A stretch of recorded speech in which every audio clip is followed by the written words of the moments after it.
아멘. 은혜로운 찬양 감사합니다. 여러분의 헌신에 대해서 모두 감사를 드립니다. 최장 6일의 긴 명절 연휴를 맞이하고 아마 예수 믿지 않는 사람들은 오늘까지 그 연휴에 들어가 포함되어 있을 것 같습니다만 우리 교우 여러분들도 많이 또 여러 곳으로 흩어져 있는 줄로 그렇게 생각을 합니다. 지난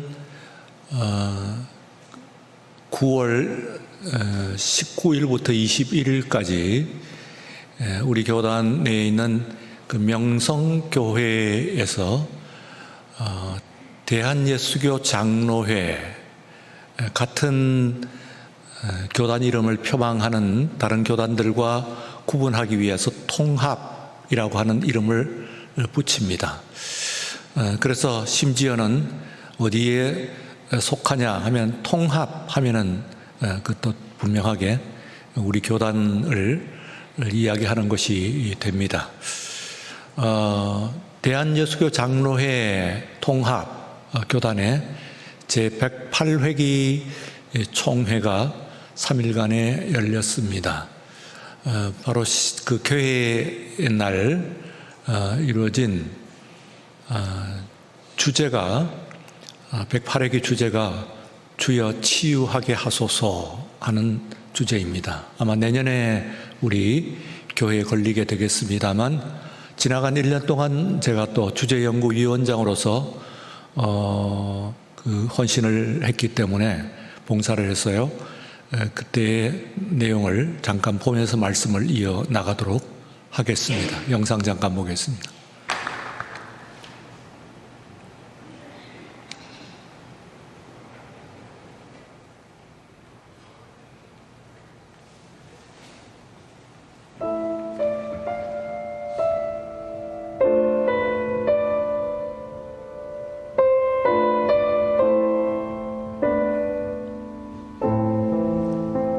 우리에게는 아픔이 있습니다.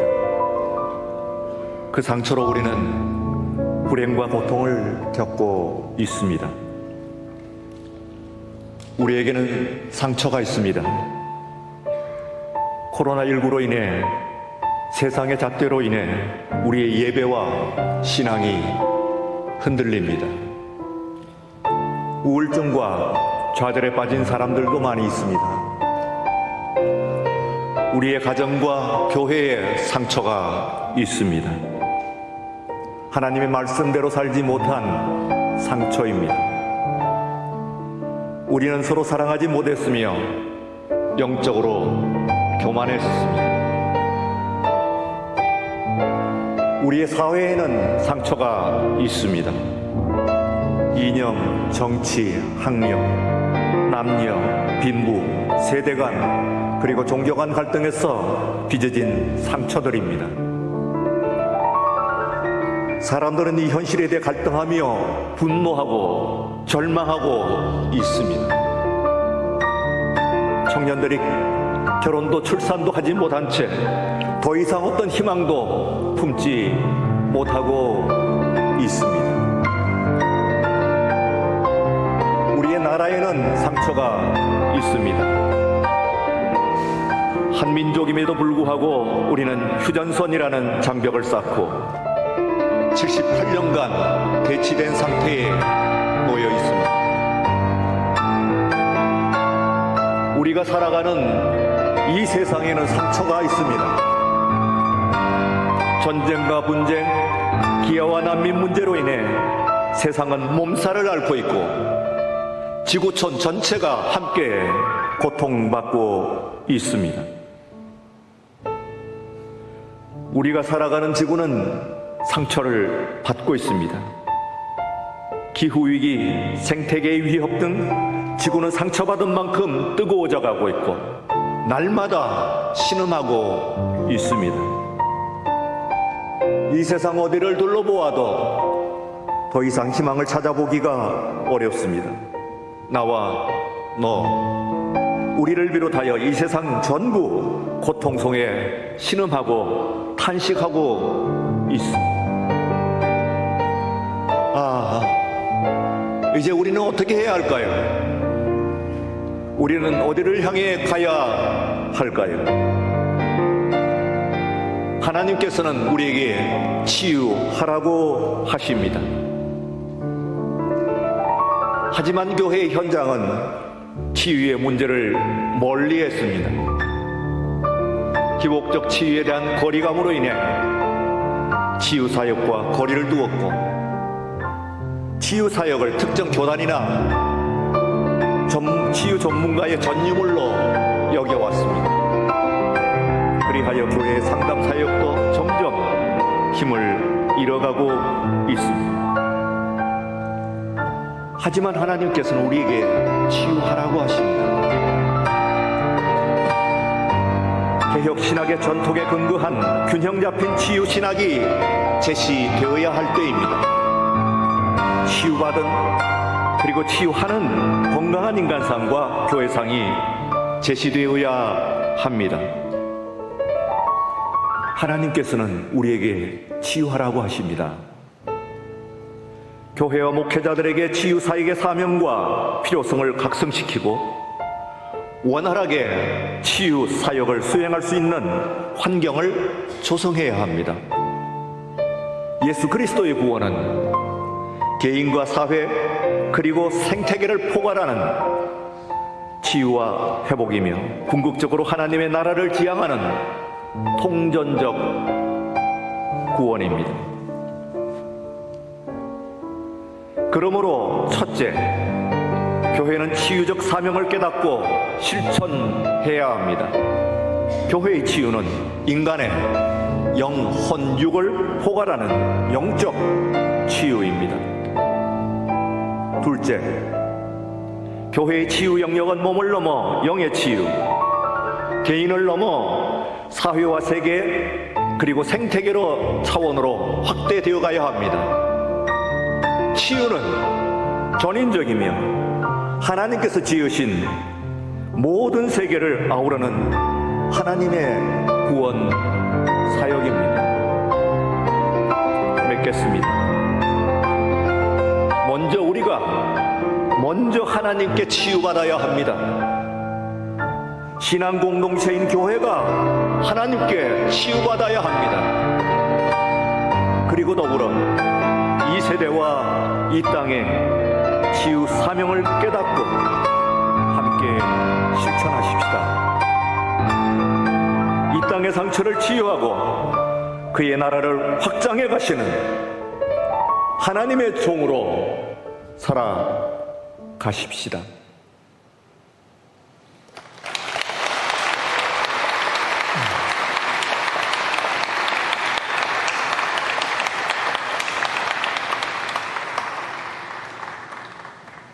예, 다 함께. 예.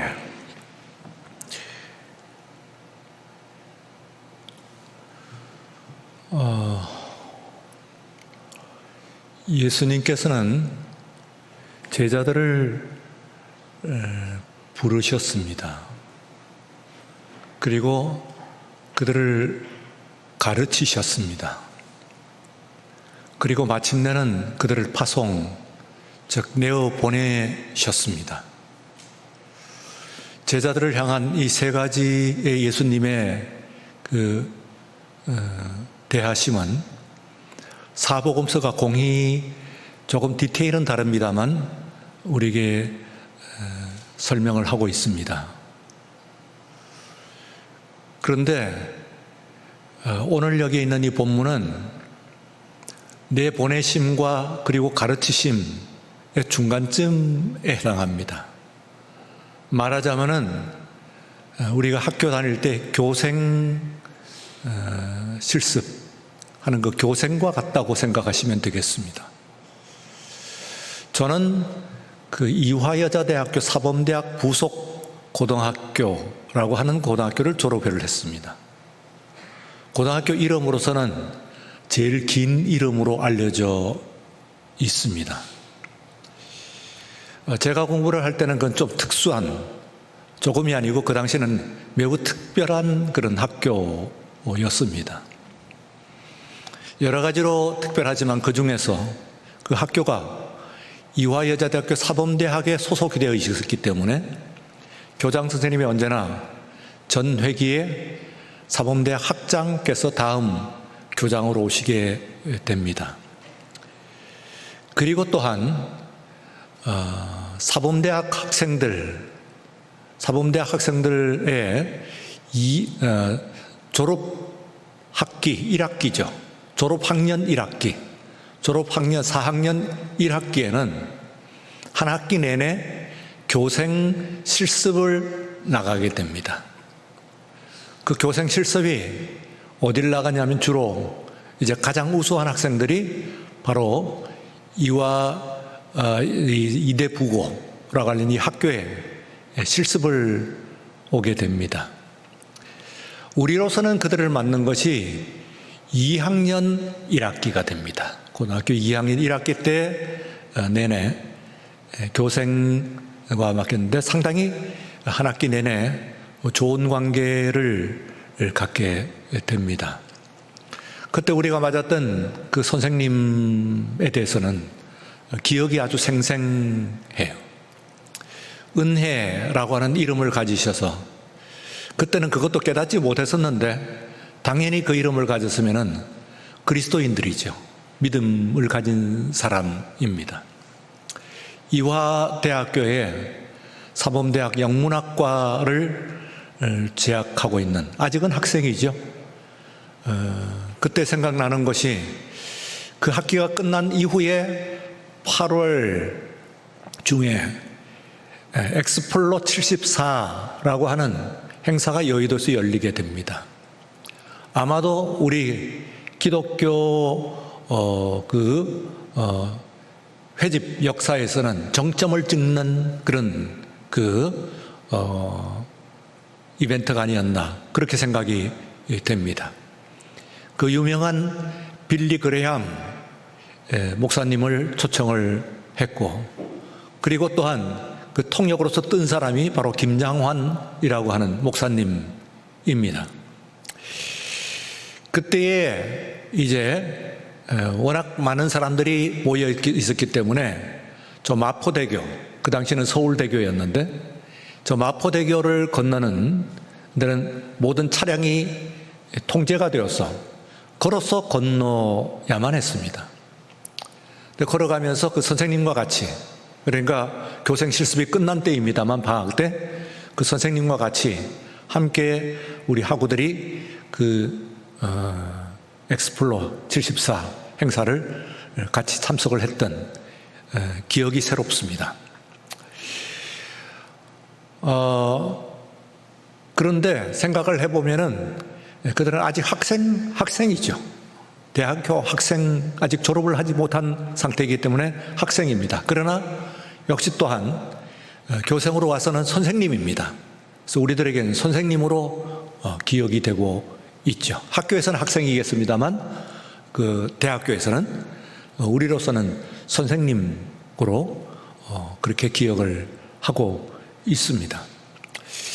오늘 예수님께서 3단계 제자를 부르시고, 그리고 제자를 가르치시고, 그리고 제자를 내어보내실 때 마지막 내보내시는 것은 바로 예수님께서 십자가 지시고 그로부터 50일 이후에 성령께서 역사하심으로 말미암아 비로소 그 제자들이 내어보내심을 완성이 된다, 그렇게 생각을 할 수가 있습니다.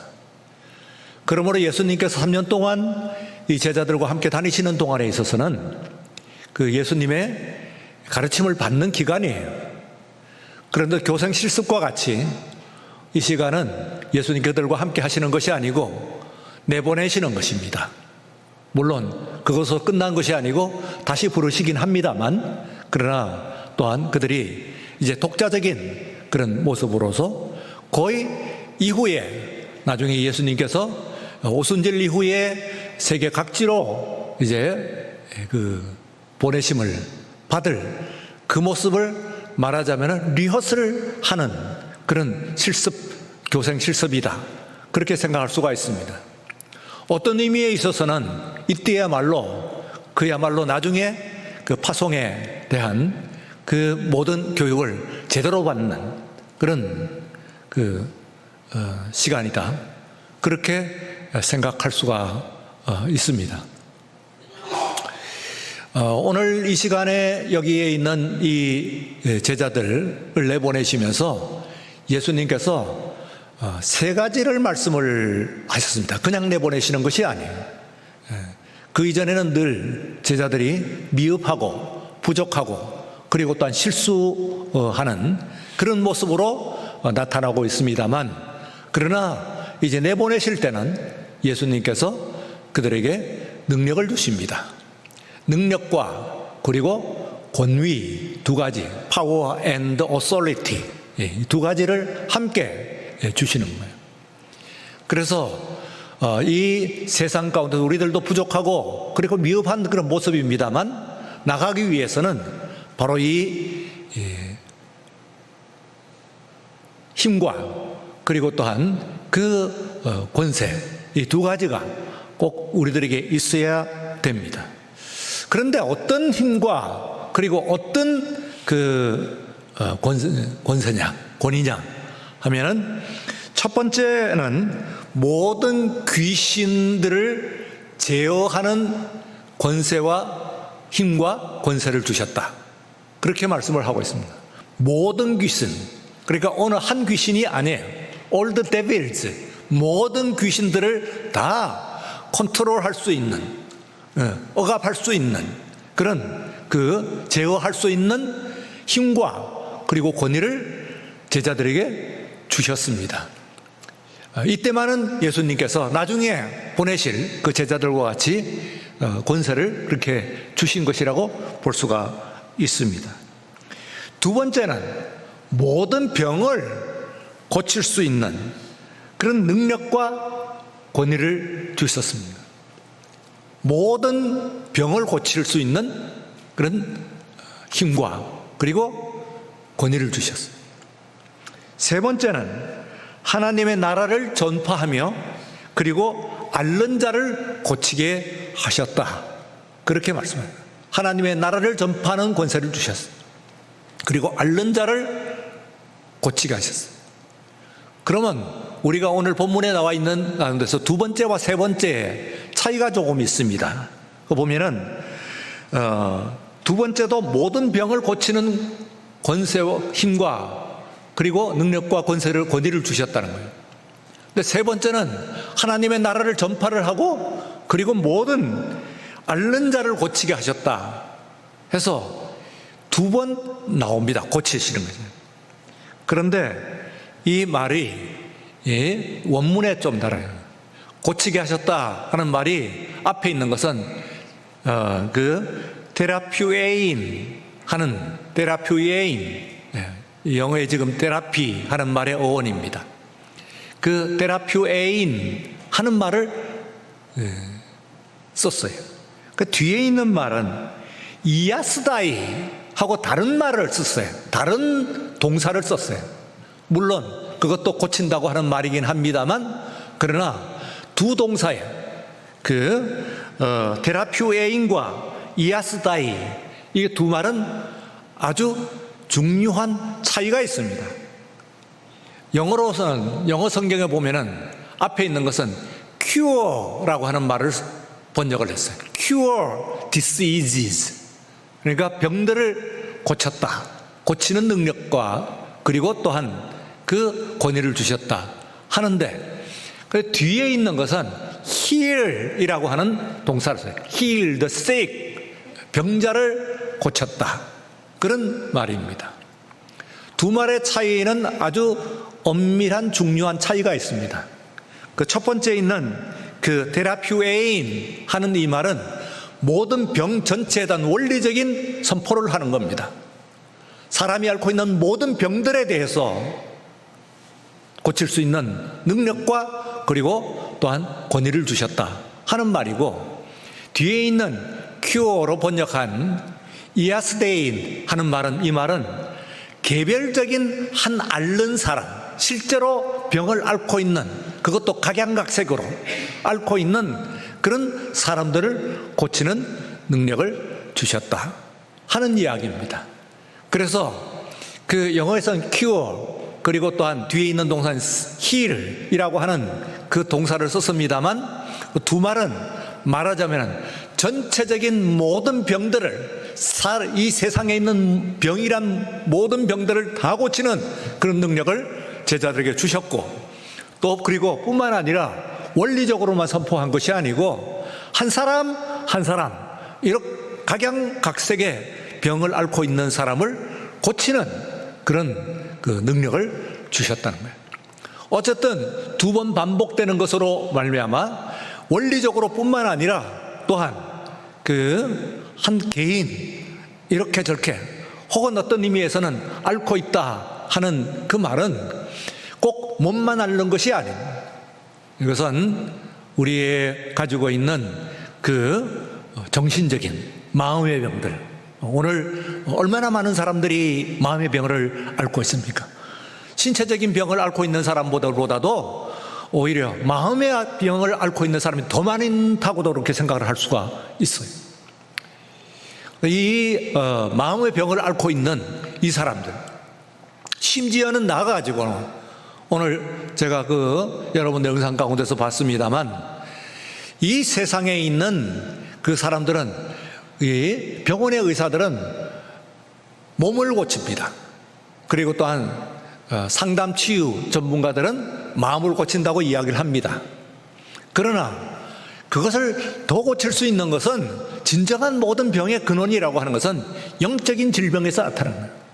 그래서 이 세상에 있는 모든 그 병원의 의사들도 그리고 또한 상담 치유사들도 영을 고칠 수는 없어요. 교회는 기본적으로는 영을 치유하는 곳입니다.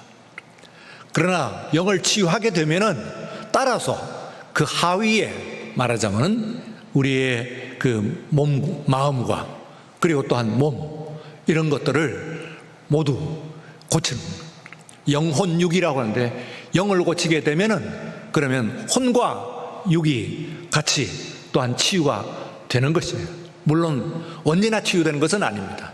영이 치유되기 때문에 하나님께서는 유보적으로 혼과 무엇보다도 그 육의 치유 이것을 하나님의 영광을 후에 보여주시기 위해서 유보하시는 그런 경우가 있긴 합니다만 그러나 영의 치유의 모든 원리 가운데서 바로 육과 그리고 또한 혼의 모든 치유가 그 속에 포함되어 있는 것은 틀림없는 사실이다. 그렇게 생각을 할 수가 있습니다.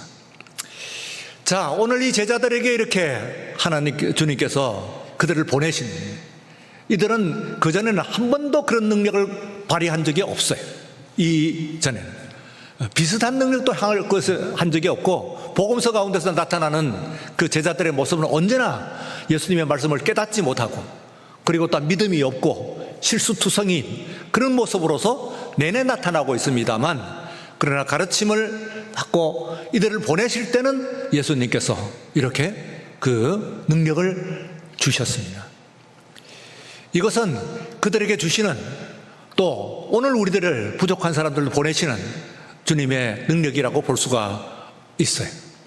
12제자들이 나중에 고칠 때 가장 먼저 제자들 중에서 질병을 고치는 역사가 사도행전 2장에 나타납니다. 그에 보게 되면은 베드로와 그리고 요한이 제9시 기도 시간 그러니까 그 유대인들은 기도 시간이 정해진 기도 시간이 하루에 3번 있어요. 그래서 한 번 3번 중에서 제일 첫 번째 공식적인 기도 시간이 제9시 기도 시간입니다. 9시 기도 시간에 기도하러 성전을 향해서 가고 있어요. 그때 그 가는 길 가운데서 눈먼이를 만났어요.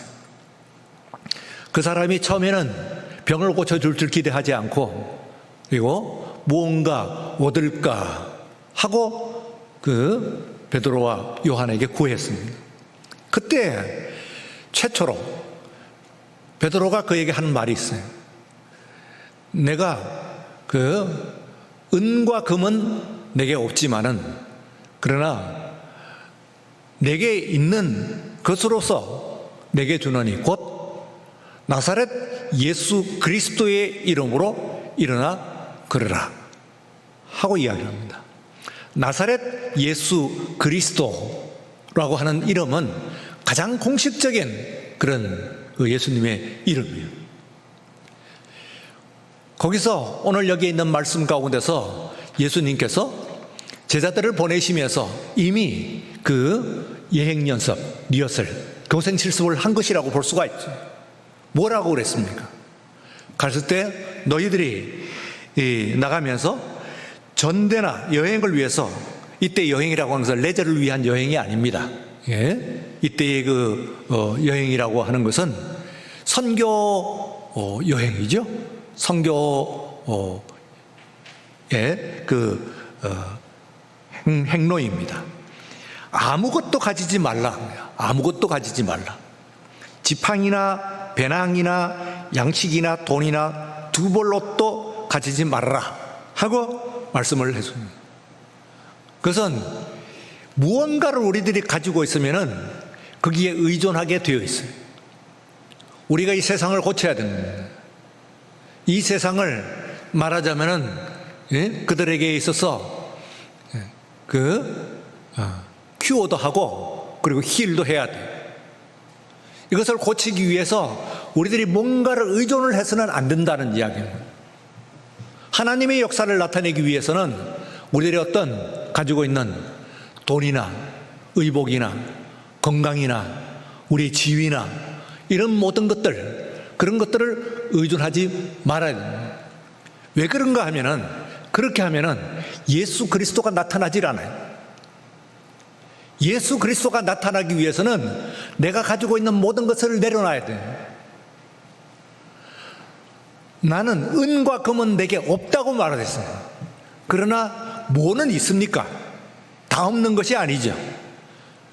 내가 곧 내게 있는 것으로 내게 주노니 그랬습니다. 베드로와 그리고 요한은 뭘 가지고 있습니까? 은과 금은 없어요. 배낭도 없어요. 지위도 없어요. 그러나 나사렛 예수 그리스도를 가지고 있습니다. 그래서 그것으로 인해서 그들을 고칠 수가 있어요. 오늘 이 시간에 여러분들이 이제 이 세상을 향해서 나가야 됩니다. 고치러 나가야 돼요. 내가 어떻게 세상을 고칠 수가 있겠습니까? 나 하나도 제대로 건사를 하지 못하는 사람이 어떻게 고칠 수가 있겠습니까? 여러분들이 가지고 있는 것 때문에 고치는 것이 아니에요. 여러분의 모든 것은 오히려 다 거두고 그런 것을 가지고 지니고 다니지 말라 말이에요. 그리고 뭘 가지고 얘기를 하는 거예요. 내게 있는 것, 여러분들에게 있는 것이 무엇입니까?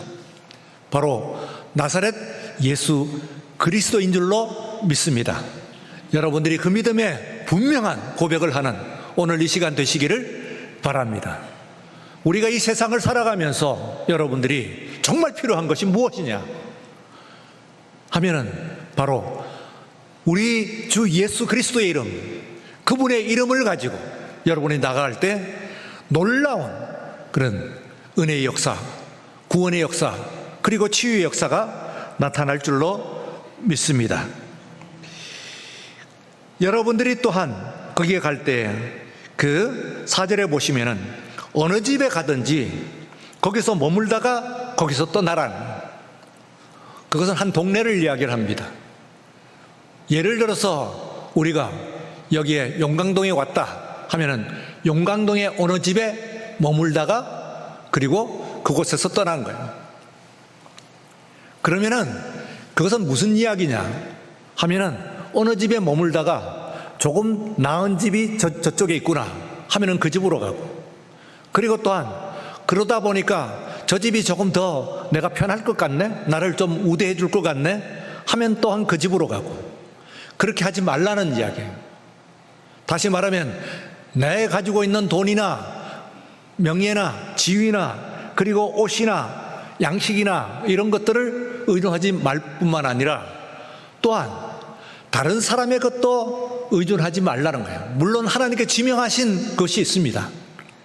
오늘 우리들이 이 한국 기독교가 자본주의라고 하는 이 틀 속에 들어있어요. 그래서 목회자들이 들어가고 목회를 합니다. 하다가 조금 나은 대우를 해주는 교회, 조금 더 좋은 조건을 가지고 있는 큰 교회 옮겨갑니다. 예. 그것은 무슨 이야기냐면 예수 그리스도를 의존하지 않는 것입니다. 말하자면 그것은 그 교회가 가지고 있는 외적인 어떤 조건들, 세상적인 그런 조건들, 이런 것들에 의존해 갖고 가는 것을 얘기하는 것이죠. 한 번 위임을 받았으면 그러면 그곳에 가는 거예요. 그것은 사역의 자세에 있어서 굉장히 중요합니다. 마치 결혼과도 여러분들이 같습니다. 여러분들이 결혼을 하게 되면은 결혼하고 나니까 내가 잘못했구나, 내가 더 나은 기회를 가질 수도 있었는데, 그렇게 생각될 수도 있을 수 있을 것입니다. 내가 좀 더 깊이 생각을 해보고 더 나은 그런 그 사람과 혼인을 할 수가 있었지 않겠나 하게 되면은 그때부터 그 결혼은 흔들립니다. 불행이 찾아오죠. 그리고 자꾸 다른 생각을 하게 됩니다. 그렇게 되면은 그 가정이 흔들리게 돼요. 그러니까 이 결혼은 결정이 되게 되면은 그러면은 그전에는 선택을 할 수가 있죠. 그러나 선택이 일단 되고 나면은 그 다음에 가는 겁니다. 그게 머물러 있는 동안에는 그렇습니다. 물론 좋은 대우를 못 받을 수가 있어요. 그럼 5절을 보면은 누구든지 너희를 영접하지 않거든 그 성을 떠날 때 발에서 먼지를 떨어버려라. 무슨 이야기입니까? 어떤 성에, 그러니까 꼭 성 하는 마을 가서 이제 그곳에서 사역을 하는 동안에 있어요. 좋은 대우를 받을 수도 있고 그리고 좋지 않은 대우를 받을 수도 있어요. 그렇다고 해서 바뀌는 건 옮기면 안 돼요. 그러나 좋은 대우를 안 받을 수도 있다는 걸 얘기를 한 겁니다. 원치 않는 대우를 받을 수도 있어요. 그럼 마지막에 거기서 그 마을을 떠나면서, 그 성을 떠나면서 발에 있는 먼지를 떨어버려서 그들에게 증거를 삼으라. 내가 환영받지 못했다 하는 증거가 되는 거예요. 그것은 어떤 의미에서는 우리가 이 세상에 있으면서 제가 말씀을 드렸습니다만 혼인도 마찬가지죠. 좋은 대우를 못 받을 수 있어요. 그렇다고 해서 옮길 수는 없습니다. 그것이. 또한 목회자로 이야기를 하게 되면은 좋은 대우를 받지 못하는 교회에 갈 수도 있어요.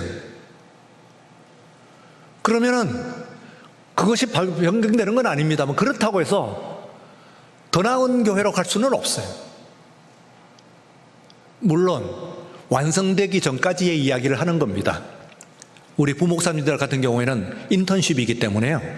그거는 옮기는 것을 권장하죠. 왜냐하면 나중에 완성된 목회를 하기 위해서는 다른 퍼서널리티, 목회자들마다, 담임 목사들마다, 그리고 또한 교회마다 퍼서널리티가 다르거든요. 소아시아도 7교회가 다 각각 다르듯이 교회가 달라요.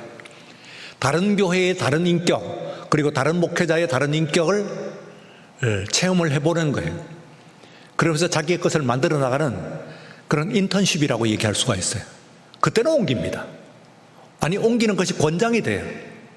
가능하면 이런저런 경우들을, 케이스들을 경험을 하라는 거예요. 그러나 위임을 받은 이후에는 바뀌지 않습니다. 그것은 하나님께서 만들어주신 그 동네를 떠나기까지, 곧 목회를 마치기까지는 그게 정해진 것입니다. 그것이 완벽하다, 완전하다, 그것은 이야기는 하는 것은 아니에요. 그렇지 않을 수가 있습니다. 왕만 그렇지 않습니다. 우리가 이야기하는 결혼만 이야기해도 소크라테스의 아내? 이야기를 합니다. 혹은 톨스토이의 아내? 그런 이야기를 하죠. 그러나 오늘 여기서 그것은 확정되었다는 것은 그 자세를 이야기를 하는 거예요. 만약에 그렇게 하고 두런두런 주위를 살피고 옮겨대기 시작하면은 이게 이제 말하자면 교회가 자본주의화 되는 것이죠. 이 세상의 논리에 같이 도는 것이라고 이야기할 수가 있습니다. 분명하게 거기에 자신이 어느 마을에 가면은 좋은 대우를 잘 가가지고 좋은 그 집에서 좋은 대우를 받고 섬김을 받고 하면서 이 사역을 하는 수가 있어요. 그러나 그렇지 않은 경우가 있어요. 근데 거기에 떠날 때는 발의 먼지를 털어버려서 증거를 삼으라. 그들에게 증거를 삼으라. 나 좋은 대우 못 받았다 하는 판단조차가 틀린 것은 아니에요. 그래도 최상이었다, 그런 넋두리를 할 필요는 없어요. 분명해야 돼요. 오늘 예수님께서 이 제자들을 보내면서 이 모습을 보게 되면은 그들에게 주신 것과 그리고 그들에게 주신 조건, 이런 것들을 생각을 해보면은 이거 굉장히 그 중요한 이야기를 하고 있습니다. 아마 정신이 번쩍 들었을 거예요, 이들이. 그리고 틀림없이 나중에 베드로의 그 첫 번 치유에서 나타나는 것과 같이 바로 그때의 짧은 기간이었습니다만, 그러나 이 실습 기간을 통해 가지고 제자들은 기본이 말하자면 마련이 됐을 거예요. 구성이 됐을 거라고 생각을 할 수가 있습니다. 오늘 여러분들도 그와 같은 그걸 만들어 가지고 나가는 우리 모두가 되시기를 주의 이름으로 축원합니다. 거룩하신 하나님 아버지, 감사합니다. 우리들이 주 앞에 나왔습니다. 우리는 주의 제자들이며 부름받은 제자들입니다. 오늘 이 시간 주님께서 이 세상에 우리들을 내보내실 때 나약한 모습이 되지 않게 하여 주시고, 주의 강병으로서 훈련받는 우리들 되게 하여 주소서. 주의 나라를, 주의 뜻을 이 땅에 실현하는 귀한 제목들이요, 그리고 또한 도구들이 될 수 있도록 축복하여 주시옵소서. 예수님 이름으로 기도리옵나이다. 아멘.